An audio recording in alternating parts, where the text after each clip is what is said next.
Dun, dun. But we need some music, but I don't know, like the eerie. Oh yeah. Dun, dun, dun, dun, dun, dun. Okay. If you have exactly 4 kids, remain standing. Oh, you guys are still in trouble. Okay. If one of your kids was born in May, remain standing. Oh yeah, if more than one of your kids was born in May, remain standing.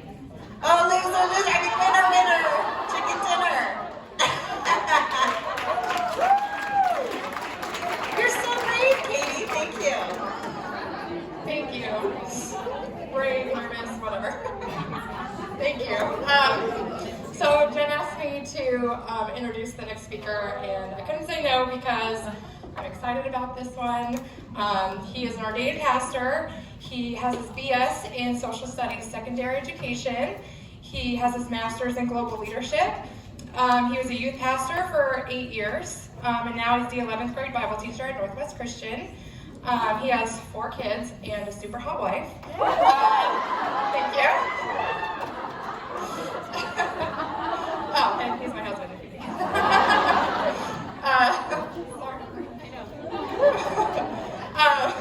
He wrote a book that came out this last summer, and it was a 5-year process, and I just couldn't be more proud of him. It took a lot of courage to tell his story, and we've been through a lot in our marriage and our life, and I'm excited for you guys to hear a little bit about that. I always joke that he has a way with words, and I do not. So I hope that he encourages you and blesses you all today. So without further ado, here's my husband, Nacho Diaz.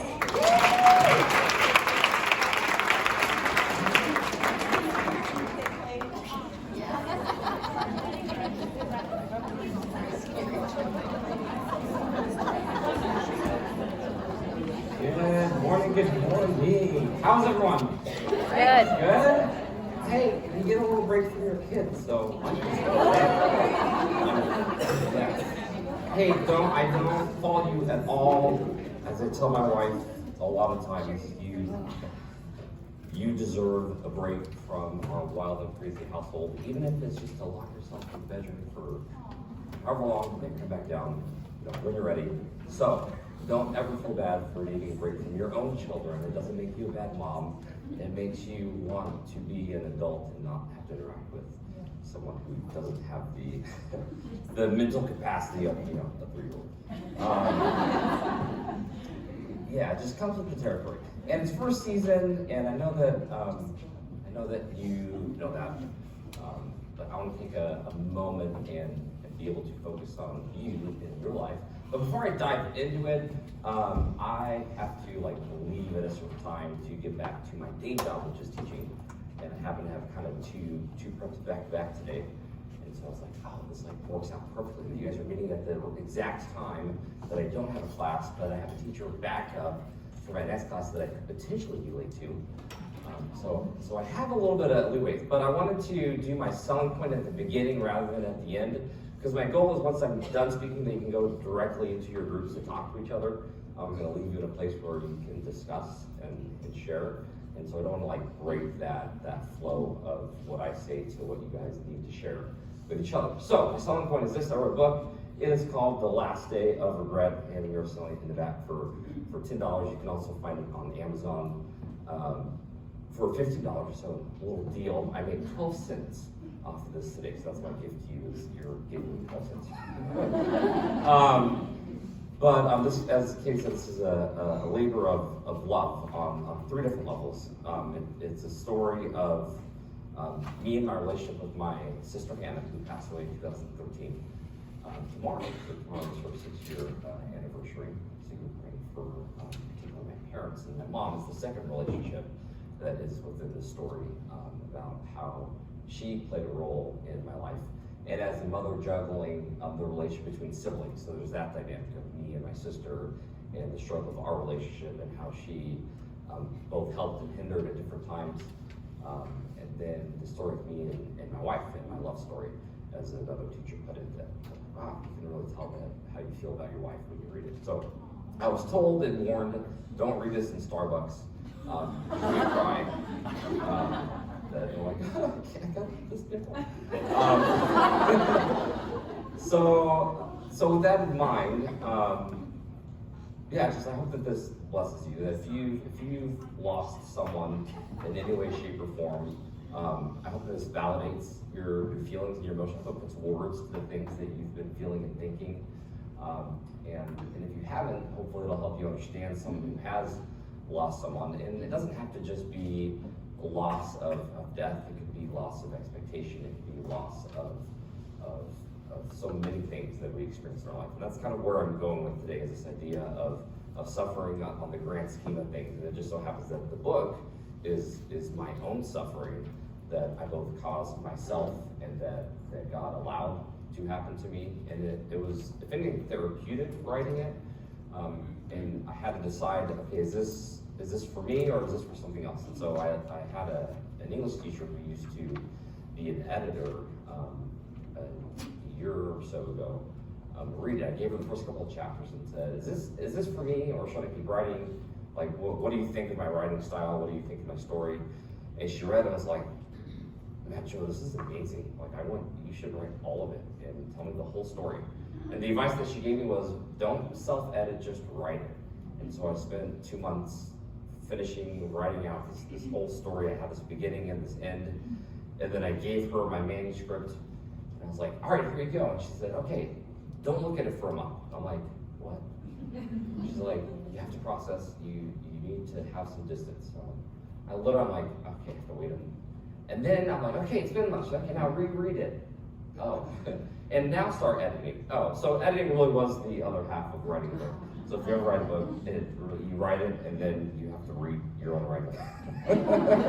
And I'm not a reader, and so I'm like, oh, I have to read it again. I'll have to read it again. Oh, another time.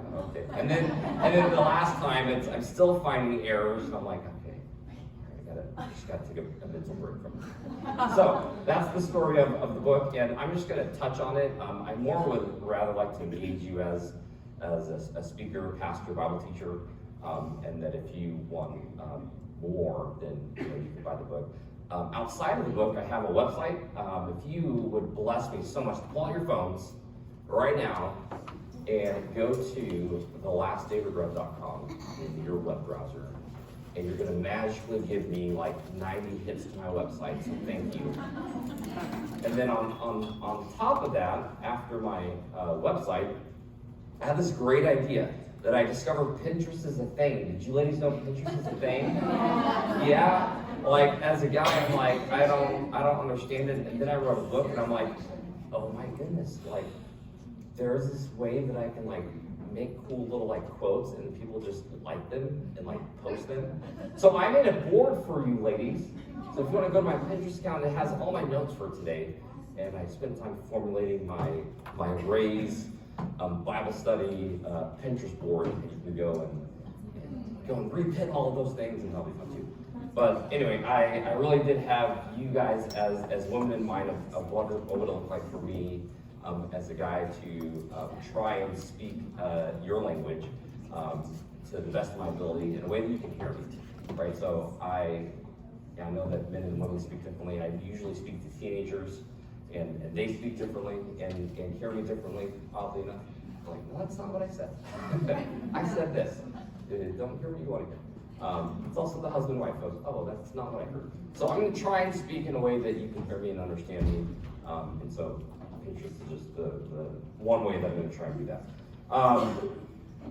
So that's all my stuff. I'm going to pray, and then we're going to watch a short little promo that's going to kind of set the tone. So, here we go. God, thank you for this opportunity. Thank you that you have allowed me to take time at this right amount of time to speak to people who need to hear your truth, to a group of women who need validation, to a group of women who are suffering, know someone who's suffering, and at the end of the day will suffer at some point, because that's part of the reality of this life that we live in. And so I pray that as you soften our hearts, as you speak your truth through me and through your word. That at some point would connect with some people in this room, and that some awesome conversations would be started at these tables, conversations of redemption and healing and hope, and if anything, just needing to express that we can't carry these burdens on our own. We love you, in Jesus'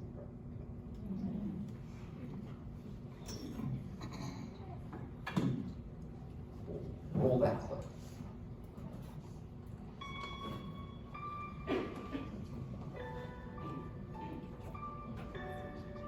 I don't want to let it go.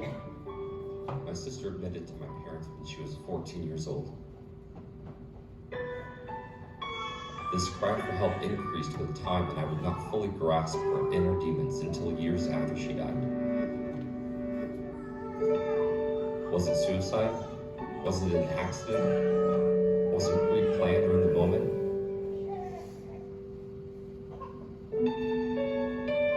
I cannot even begin to describe the message on my cell phone and the following phone conversations I had with my mother that Friday morning. "Come quick, Aunt Joe," she said with another wail. Her lips are blue. "Come quick."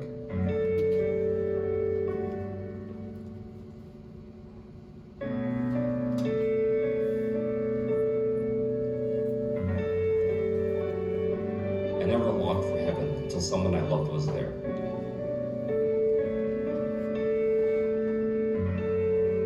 Not that I'm done with where I'm at, but I have a sister waiting for me next to Jesus. Then my regret will simply cease to exist because our perfection in Jesus will allow us to be forever reconciled for eternity. The regret will be fixed because I'll be able to tell her all the things I would have preferred to say if she were still with me today. For now, I will wait with all the other things before me for that day. He who testifies these things says, "Yes, I am coming soon. Amen. Come, Lord Jesus."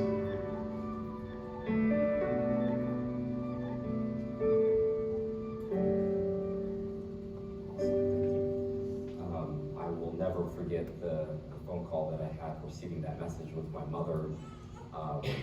When you see your parents as humans, I think that's one of the last stages of you becoming an adult, is realizing that your parents aren't perfect, and that your parents are as fragile as you feel, and that they really were where you were once. And so hearing my mom in complete despair and seeing my stepfather through the whole process has been one of the most difficult things for me to see. Is my heroes, my role models, are the people that I look to for strength, be broken.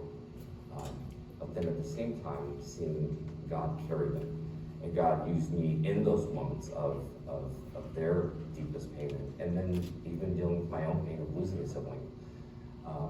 That my mom loves all of us. There's 5 of us, and of course, kind of being the youngest in heaven. She's always intentionally praying for and caring for all of us, and one of the things that the day that Hannah had died and I arrived at the ER, the first thing my mom said to me was, "You don't have to go in the room. Like it's okay. I'll be out here with you." And that she was concerned about my processing of her daughter, who was my sibling. And I said, "Mom, no, I want to. Like I need to see her. Like I need to. I'd rather see her now than in a coffin. That scares me." So having that moment to go and spend with several hours in the ER, being able to see my sister and touch her and pray and cry and mourn, and it was a unique opportunity that not everyone gets. But for some reason, in God's sovereignty and provision, He knew that all of us needed that moment with my sister before they get to the embalming and all that stuff, and it's just different. That whole process of when someone dies and what you do with them, the age that they die at, and how their body looks. And I've had 3 grandparents die, and I'm always like, oh, like old people, like seeing old people dead is weird to me. It's like it is what it is in the movies, like they're rigid but Hannah was so young that her body still looked like it was still there, that she was just asleep, and my dad would just stand over her and cry. And just say, and I asked him later, like, what is it he kept saying? He kept whispering. He said, I just asked her if she would wake up. I was like, please open your eyes. Baby, please open your eyes. Hannah was his only blood child. And the rest of us, we all shared the same mom. I think that's been the hardest thing, is to see my stepdad. Having always been the father of the oldest four, but having to deal with my biological dad, and how all those family divisions and splits that make things difficult, and he's kind of stuck in the middle of all of us have grown up, and we interact with both our dad and but there was a piece of him that left that day, which is his only living child for him was gone. And watching him process that. And the one thing that I don't answer in the book, that I can't answer, is that how you, as a parent who's lost a child, how do you process that? And I think it's just validating that, saying that it is very difficult. And I can't imagine that I don't ever have to experience what my dad has experienced, what some of you maybe have experienced. My wife and I had a miscarriage a year into our marriage, only 6 months. I mean, we were ready to have kids. We had Kyle, and then finding out, going through that, as a new couple, really, I think, solidified us leaning on each other and kind of prepared us for the next things that kept changing and changing. So by the time that it came for the loss of Hannah, I think that there was all these familiar feelings that we had, and God had used that experience to prepare us to carry each other through that. And the relationship that my wife built with Hannah kind of carried my broken relationship with her for a while. And I'm so grateful and looking back and seeing how God did that. And begun to restore and repair the thing that had broken between us. So my story is that I get to look back and realize, wow, God did all these different things. And not everyone has that. And so I want to be able to explain and try and express some version of hope and redemption, and pray that if you're in the middle of it, that God starts to move you towards a place of redemption. And if you're on the other side of it, there's someone in the room that you need to carry through that. And if you're going to go through it, that you need to ask somebody. You're never meant to. It's biblically impossible to carry a burden by yourself. That Jesus, like God in human form, 100% leaned into and relied on the Father. He didn't do it by himself. So if God in flesh didn't lean on himself, how much more should we not be leaning on our own abilities? So community is monumentally important. I want to start with three kind of realities that we tend to find that we live in. This is where my Pinterest board starts. Reality number one, life can be cruel and feel like a mistake. I mean, have you ever felt that? You don't have to raise your hand, but in your head, a rhetorical question. Have you ever felt that something happened and you're like, this just seems like I was dealt a bad hand. Like, this doesn't seem right. It seems like I made a mistake, or life made a mistake, or God made a mistake. And the reality is, yeah, the mistakes that we identify usually can be attributed to sin, to something broken in this world. We live in an imperfect world. The fall of Adam and Eve brought not just sin, but decay to the earth. That's what I talked about. Part of the curse was weeds coming into the ground that there weren't weeds before, there weren't diseases before. So all these things started to crumble, and our earth isn't getting better, it's getting worse. And so realizing that, yeah, things are done, we do things that are sinful, and things are done to us. People sin against us and hurt us, both intentionally and unintentionally, and we see those as mistakes. My mom, for a long time, thought that somehow we as her children were paying for some of her mistakes. She'd always say, this wasn't God's original plan. This must be plan B, for your life. So wrestling with. And so that's why I want you to sit with that for a minute. Of what do you believe about God's interaction into your life? How much is he involved? And how do you feel or think about him as God? Is he good, loving, or is he vindictive, malicious? Is he kind of apathetic? Is it depend on your ability? Like, do you have the ability to change God's mind or will? Do you have the ability to somehow how fix things or make things better to redirect or correct what you feel is a mistake? So just leave that there. Next thing, the reality of that you're not in control, right? As much as you try to be in control. And I'm always told that, you're not. We tell our kids, you may not be in control of your circumstances, but you're in control of your emotions and how you respond and how you react. And for me, I was diagnosed with depression in college, and then sometime after college, I was diagnosed with OCD, and kind of put off being treated for that for a while until about 4 years ago, realizing that there was two things that a therapist said, I can't treat for the OCD until you deal with your PTSD. That's the first thing that you need to deal with, the trauma in your life before I can help you with the OCD. I was like, oh, okay, I just wanted you to fix me. And now you're sending me to someone else. And so I did that. I went to someone else who ended up helping me with both the trauma and OCD. So for me, when I say you're not in control, I don't even feel like I'm in control of my emotions. Sometimes, like the Psalm Proverbs says that the heart is deceitful above all else. My heart deceives me. It tricks me. My feelings mess with me, and they paint this reality of my each morning and day that I don't trust. Like that can't be right. There are moments where I'm like, I live in it, right? I live in this feeling of this emotion that and that's a difficult place to be in. That not being able to trust your own emotions and see, is the reality of what you're seeing, is that truth or not? He agrees with me. Very difficult. The third reality, and this is the hardest, that sometimes the world just breaks you.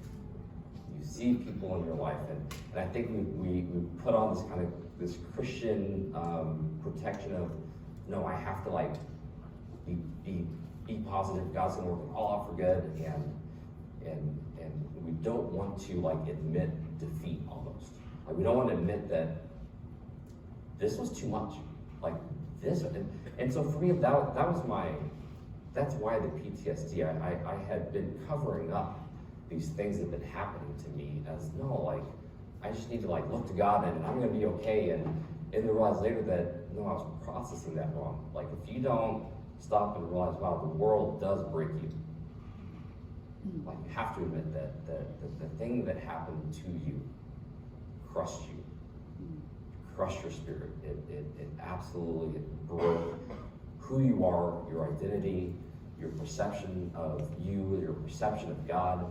But if you're hiding behind your faith of, no, I'm okay, then I'm just telling you from experience that it's going to come back later in the form of past trauma that has gone undealt with. But I don't leave you there. I don't want to leave you with that you can never go wrong when we look at what the Bible says. Suffering is part of being human. Again, I said it's part of us being in a fallen world, in a broken world, that we will suffer. Jesus says, in this world you will have trouble. Not if, and not you might, it's you will have trouble. And he also says, but take heart, I have overcome the world. But then my question is, but how? Do I have to wait until you come back, or is there some healing that I can experience now? But the best example that I love to share is out of Hebrews. Is when we talk about suffering as part of being human. That's one of the reasons that Jesus came to walk the earth is to experience suffering. If God is I'm gonna be careful how I say this, right? God is perfect. God doesn't need us. He didn't create us to fill some kind of void that he was missing. In our theology of God and this triune God of his existence, like he is a self-sustaining triune God that is not reliant on you. He doesn't need you.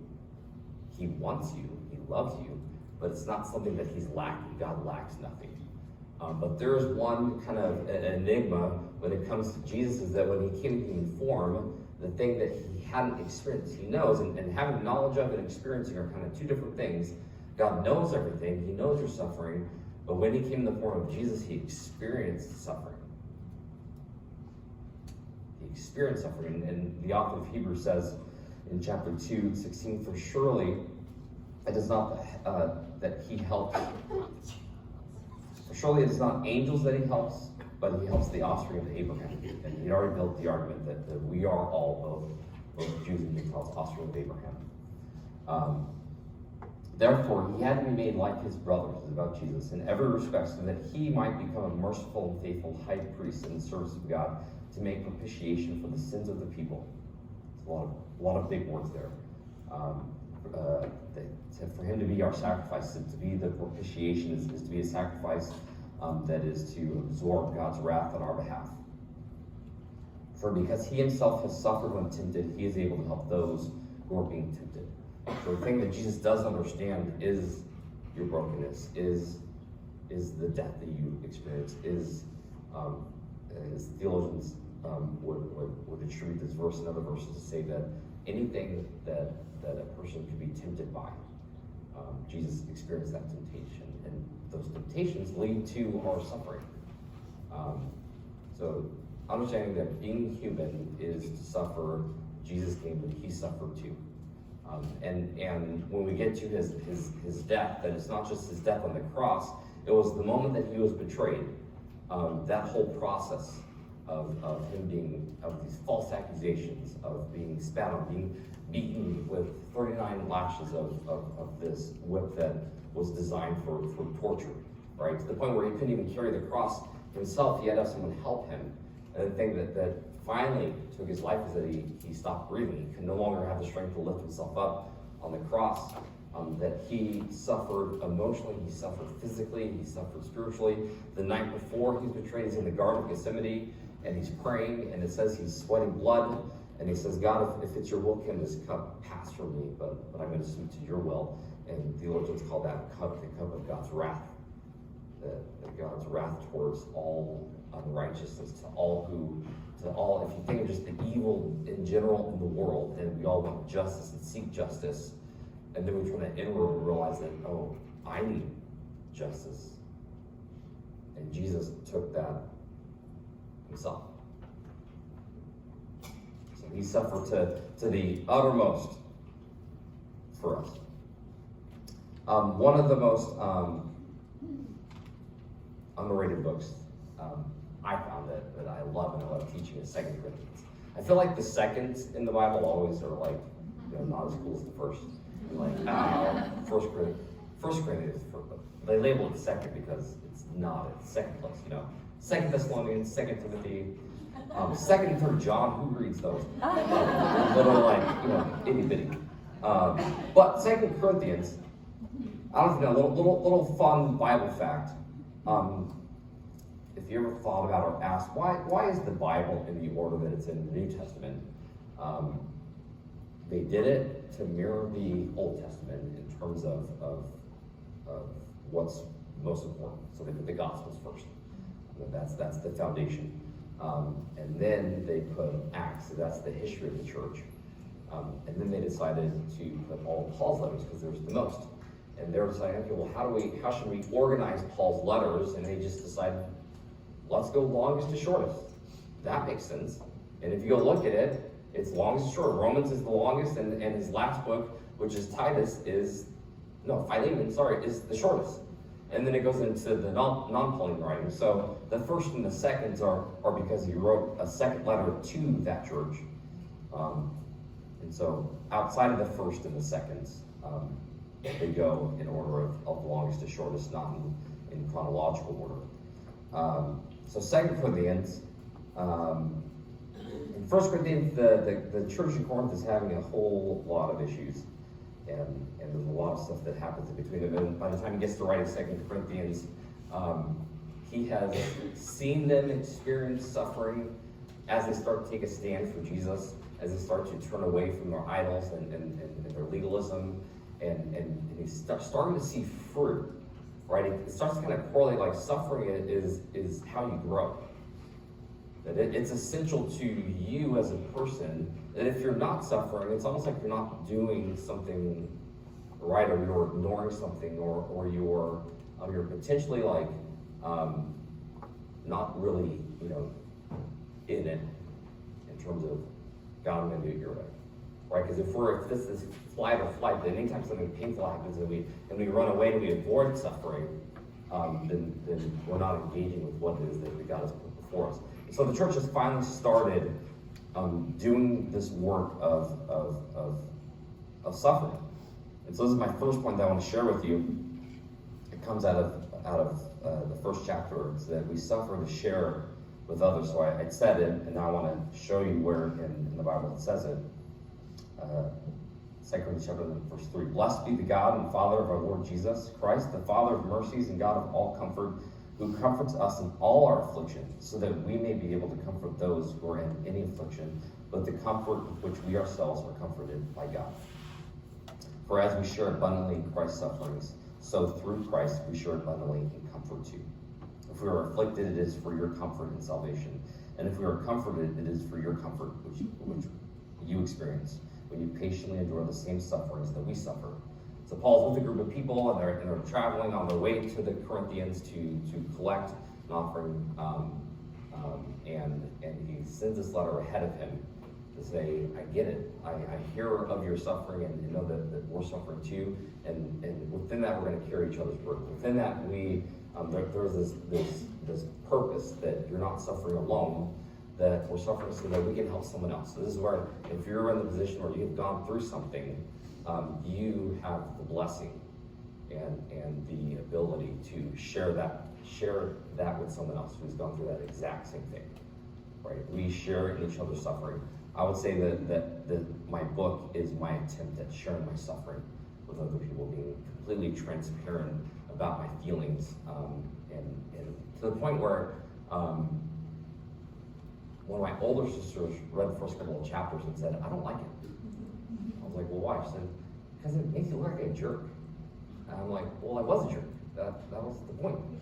The point of me writing is to show, like, this was me, like, I'm the antagonist of the story. And God redeems me by the end. It's not my sister who did it. My sister's the one that I had to learn that I needed to love in the right way. And it wasn't until years after her death that I looked back and realized, oh, this is why she acted this way, that she was diagnosed with borderline personality disorder. I didn't know what that was and didn't care to look until about 3 years later. God put someone else that had the exact same diagnosis in my life. It was driving me crazy. And I'm like, this reminds me of my sister. Like, okay, God, what is it that you're showing me? And then I started to dive into it and got this super helpful book, and realizing, oh my gosh, this explains literally every negative interaction that I had with her. And it brought so much relief, because I thought that there was something wrong with me, and there was something wrong with me, but there also was something wrong with her. So it really was, the crazy dealing with the crazy, and that explained a lot of the conflict between my sister and I.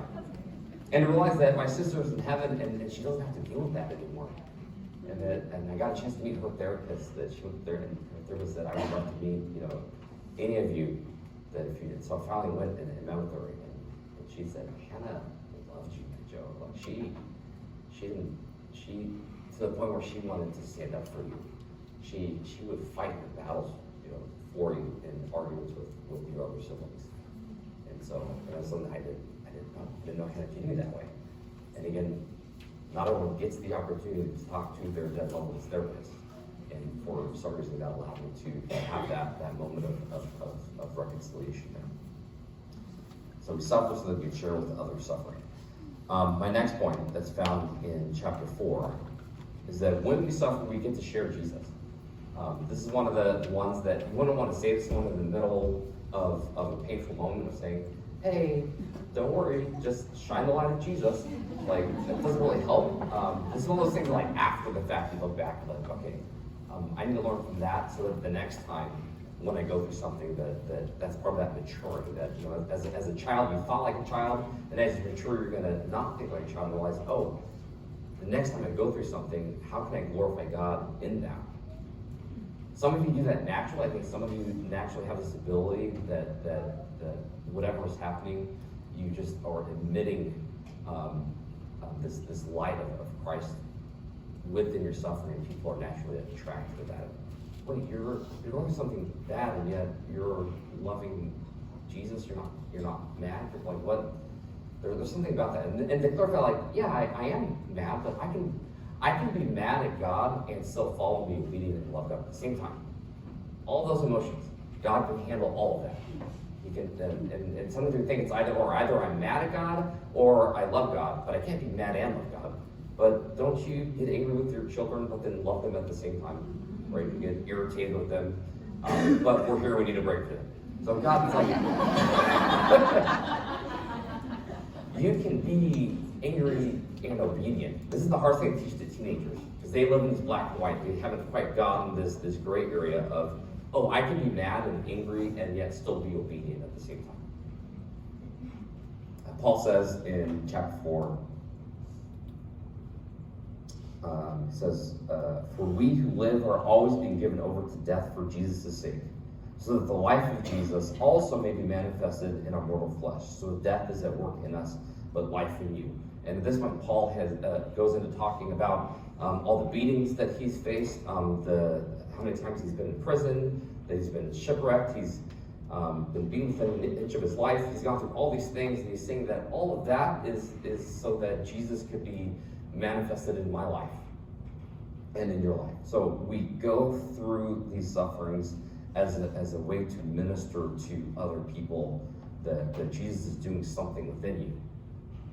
And this isn't to beat you up if you're not feeling this, if you're in the middle of something and you're not quite sure, you know, how to have Jesus shine through that. That's something that takes maturing. It takes coming alongside other people, bringing them into your hurt, and allowing them to help you shine Jesus' light. And this is in the text of, he's saying we. It's not an I, Paul, it's a we are doing these things. So Jesus will shine through us so we can share Jesus. Not just I can share Jesus, so that we collectively can share Jesus. Third one, our suffering is temporary. And again, this isn't the thing that I would say to someone who's coming to me and saying, I just experienced this or got diagnosed with this or lost this, and saying, hey, guess what? It's only temporary. Like, that's not helpful, so please don't take my words out of context and say, well, I heard today that it's temporary, so good luck. But in the reality of this one was, again, looking back on something that you've gone through and realizing, oh, that wasn't forever. Like, it seemed like forever in the moment, but after the fact, I look back and see, yeah, that was a difficult time. That was for a time, and I'm not in that time anymore. I'm in this. It took my therapist to tell me that, you know, you're not that child anymore that's being manipulated and abused. You're an adult now, and so you don't have to bring little Matt Joe, as I call him, with you. You're adult Matt Joe. You're the teacher. You're the husband. You're the father. That's who you are. So don't live in who you used to be. That was for a time. And now I'm something different. I've matured and grown.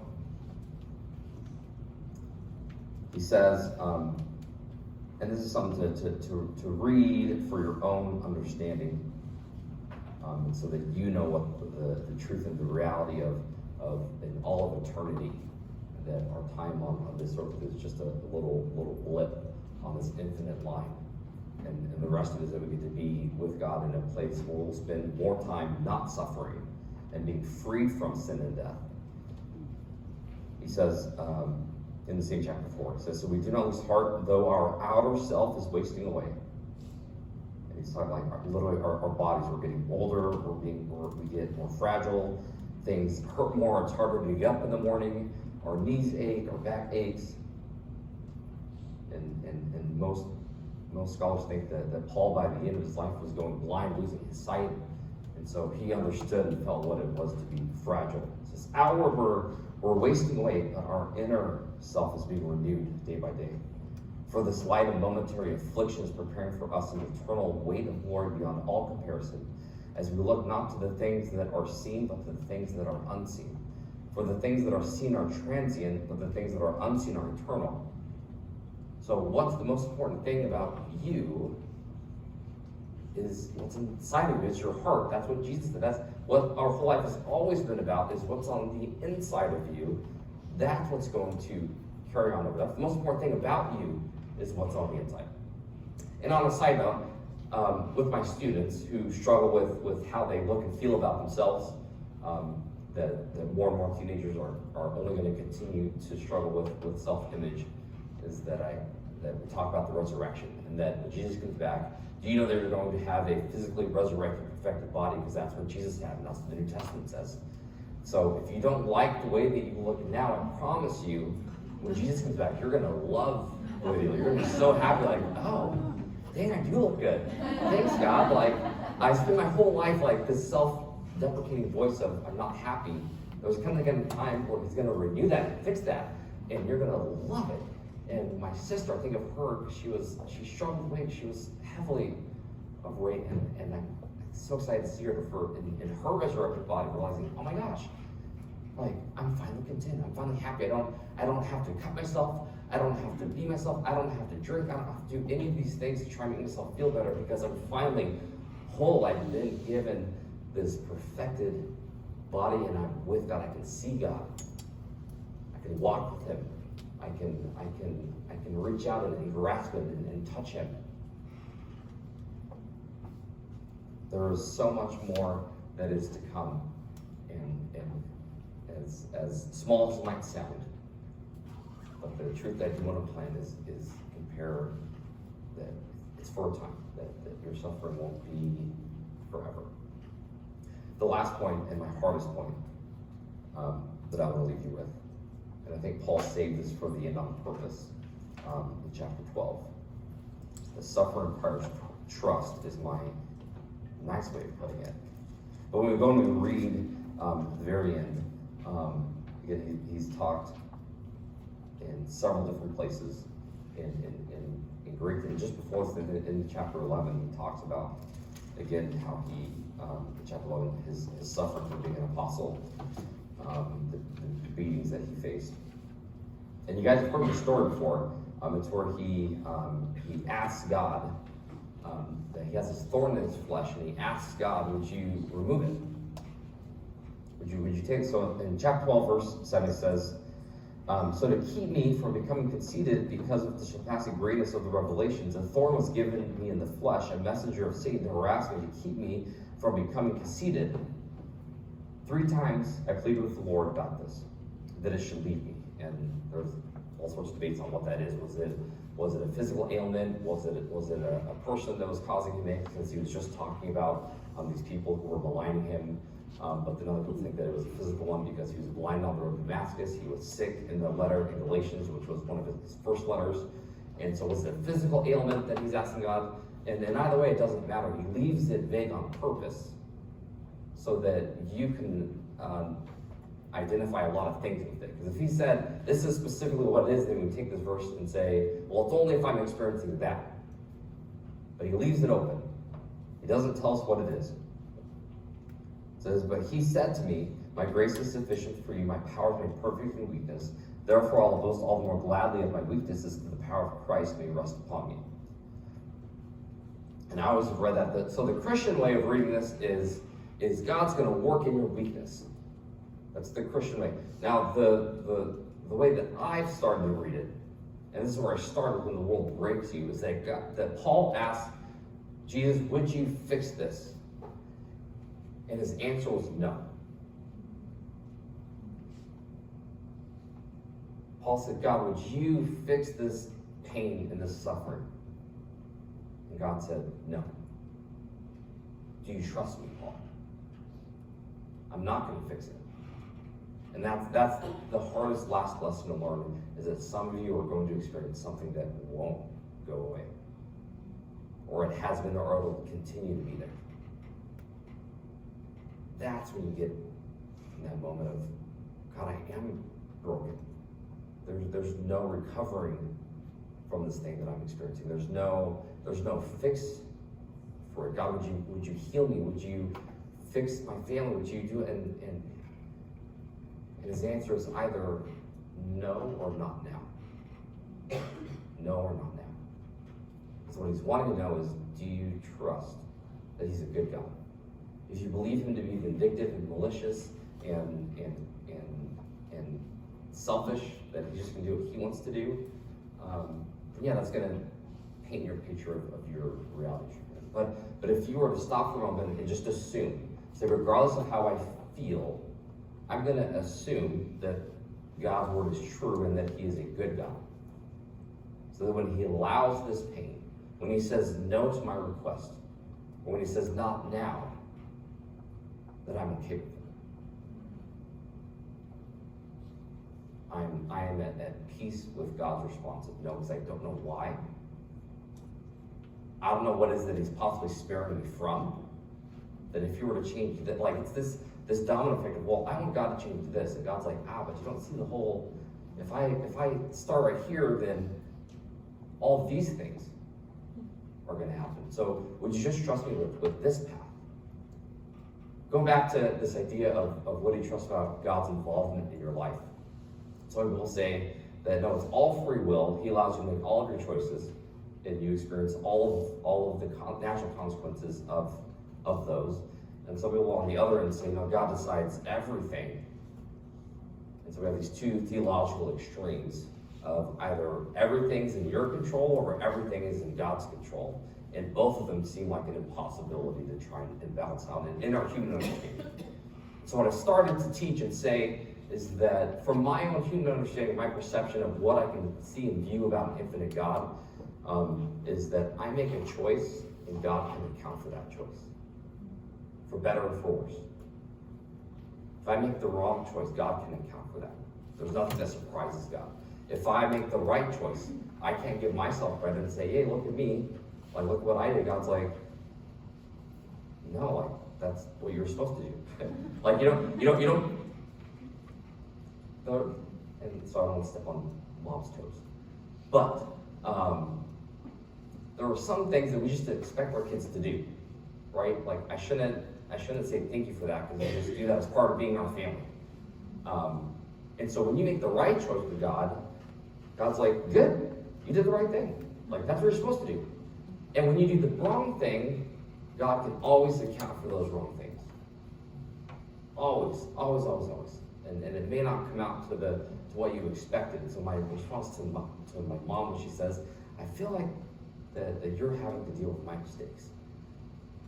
I go, well, yeah, but I wouldn't be here if it weren't for some of those mistakes. So I value my life and I love my life, and I want to have it any other way. I will accept the pain, because it's what brought me here. And there's something that I can do with my life and with the world around me. I'm going to leave you with this. You guys can all open up those little packages that were so nicely set. They're little brown things you can wrap and give one to everyone at your table.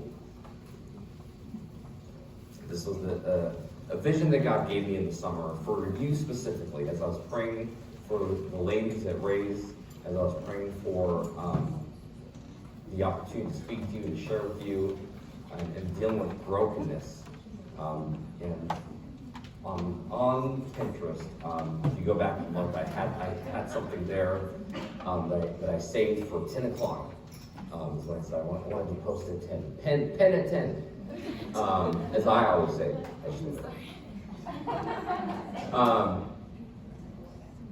And it's this.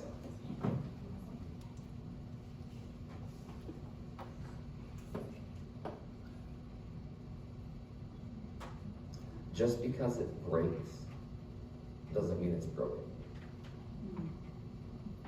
And back to my second point about Jesus, is that it breaks. Life breaks you. pain breaks you, suffering breaks you. You go through all these things. And you know what, we see this? This is the Holy Spirit working inside of you. Just because it breaks doesn't mean you're broken. I'm going to pray for you.